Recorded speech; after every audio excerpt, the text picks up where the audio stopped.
Hello, y'all. My name is Evan McCormick, and this is my project. It is analyzing public opinion on the transgender rights movement in the news.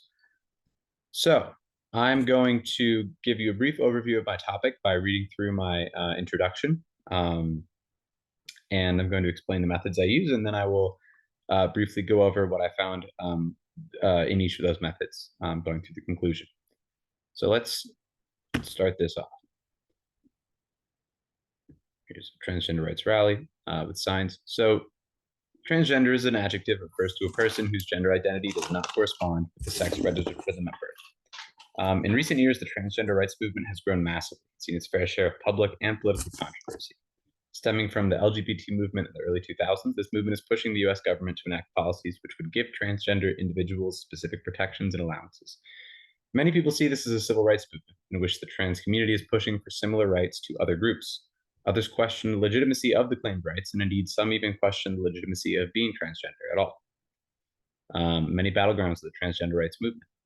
So, yeah, there are a lot of different topics that I found in these articles that relate to the topic of transgender, and they can be generally lumped into a couple of categories, a couple of controversies. So one of them is gender-specific activities and areas. Should transgender individuals be granted admission into gender-specific areas corresponding to their gender identity, or only to the gender they're assigned to at birth? This is a hotly debated topic across multiple areas, such as the use of male or female public restrooms, admission into all male or all female schools and colleges, participation in male or female sports divisions. Health and gender affirming care. Medical procedures for transgender people are often lumped together under the term gender affirming care. And this covers a wide variety of medical procedures with varying degrees of impact on the body. The efficacy of it is debated, and specifically the administration of hormone blockers to transgender minors is an issue that came up a lot in recent news articles. So, for example, Alabama House Bill 1, introduced in 2021, attempted to prevent minors from receiving medication intended to alter the appearance of the minor child's gender or delay puberty. And more recently, you'll see there was a bill that was recently passed in Ohio banning the use of I think it was said all treatments under the umbrella of gender affirming care for minors under the age of 18. And that the models picked up on that topic. A lot of news articles on that. Anyways, so another major issue that I saw that came up a lot is discrimination and violence. So transmisogyny is defined as discrimination or violence directed towards transgender individuals. And according to a survey by the National Coalition of Anti-Violence Programs, Black transgender individuals are particularly at risk for violence. Transgender women are also particularly at risk of violence. So, for example, according to this group in 2017, there have been 17 homicides of trans individuals. 16 had been people of color, 15 had been transgender women, and 13 were Black transgender women. So one recent example that came up a lot in the news articles I scraped was Brianna Gay, who was a transgender teenager living in London who was killed last year, unfortunately. And, you know, her murder is one tally mark out of many that are characterizing a disturbingly high rate of violence against specifically transgender women. So looking this up, doing research before I scraped the news articles, I came on this public opinion poll by Pew Research Center, and the responses were very interesting. This was conducted in 2022, and the public was sharply divided on how much transgender identity should be accepted, affirmed, or protected by society. For example, while a majority of Americans supported legislation that would protect trans people from discrimination in jobs, housing, and public spaces, a sizable minority opposed that legislation. And 38% of people believe that the US has gone too far in accepting trans people, while 36% believe that the US hasn't gone far enough. And then, you know, the remaining 16%, I guess, think that it's gone the right amount. But that's a very, very sharply and evenly divided public in the US. And so here you can see political leaning appears to significantly affect people's opinions on transgender rights, with Republicans being significantly more opposed to these proposed rights to transgender individuals, and Democrats, generally speaking, being much more accepting of these rights. And yeah, it's starkly divided on all fronts, and it's if you look at the overall percentage on the right, you can see that how people answered at these questions. Really, the only question that had a very strong response, I guess, was this one, and even then, 20% of people. So all of these responses, you can see 64%, 58%, 46%, 41, 41, 37, 27. That's a very sharply divided opinion, right? So I was curious to see what people were thinking about this topic today. It's an interesting topic, and I'd like to see what the overall public opinion is. So the plan was to use the keyword of transgender to create a large text corpus corresponding to recent news articles relating to the transgender rights issue. I want to create a vast, unbiased, and really unbiased is not a good word because news is biased, but a vast, highly varied, containing different biases, up to date, as in recent, in the past year, corpus of news articles, which vary greatly. Yeah, an author, subject, and viewpoint.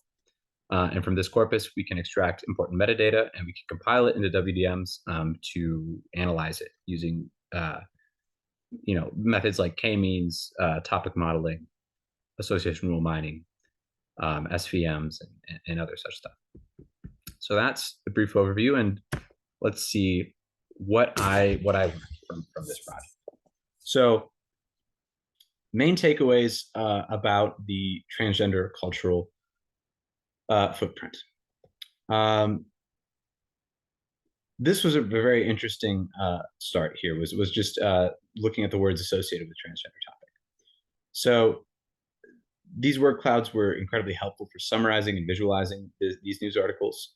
The World News API title word cloud, this is a word cloud created using titles of news articles from the World News API dataset, where the size corresponds to term frequency.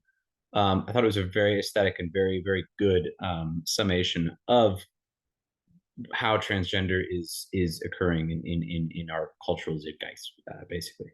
I mispronounced that, zeitgeist. Anyways, so you can see there are a few proper nouns relating to specific events.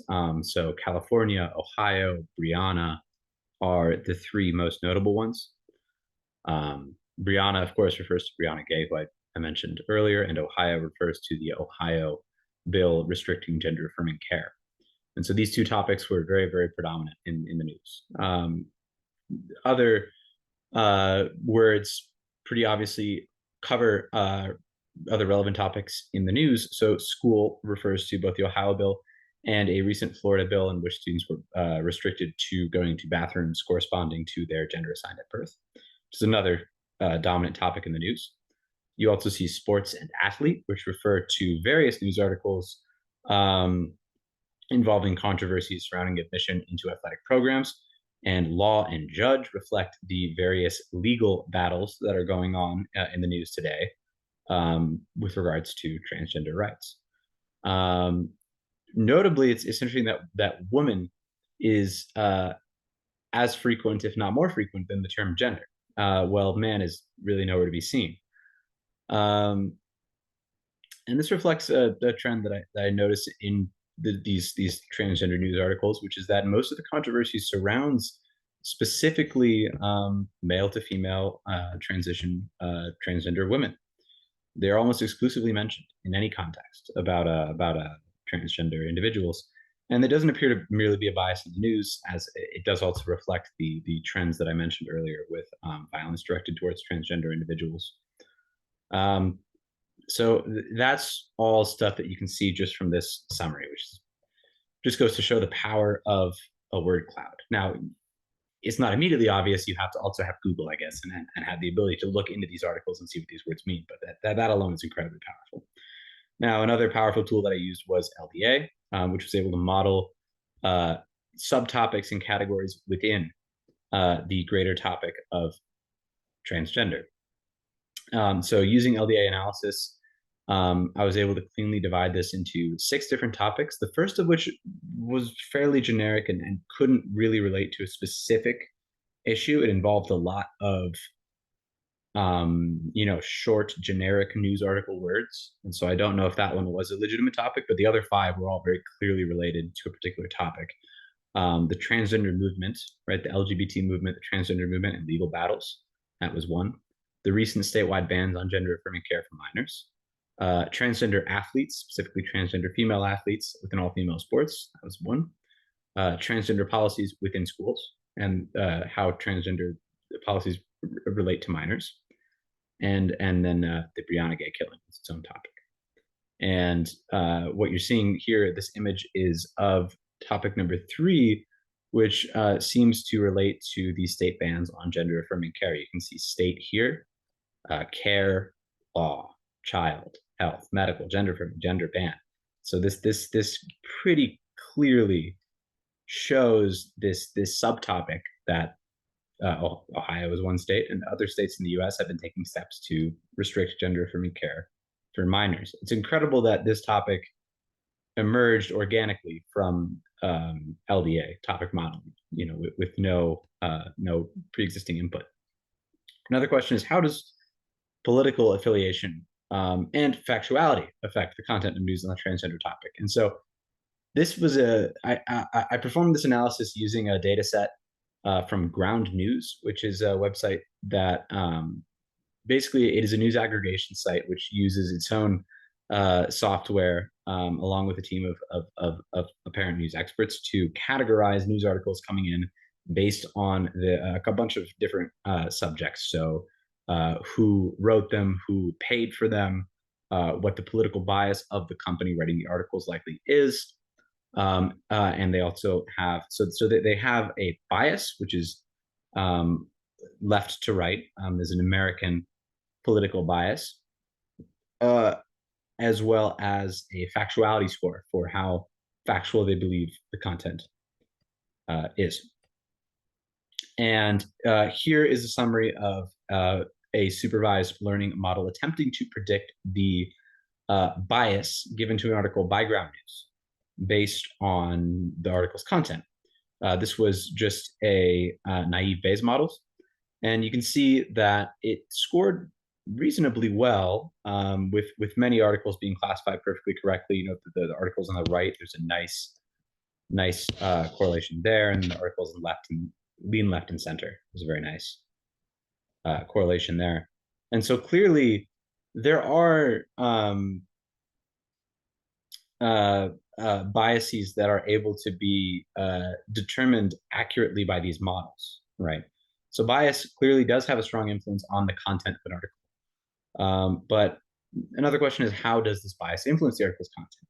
And you can actually look into that. And so using SVMs, I did the thing where you can look at the features of an SVM model and determine which features are most strongly correlated with basically how strongly does the presence or absence of a term affect the model's likelihood of classifying an article as one bias or another.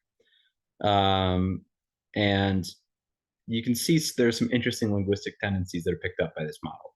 So it notes that Texas is a word whose presence varies significantly depending on the article's or the author's political slant, as well as jibe and defenseman.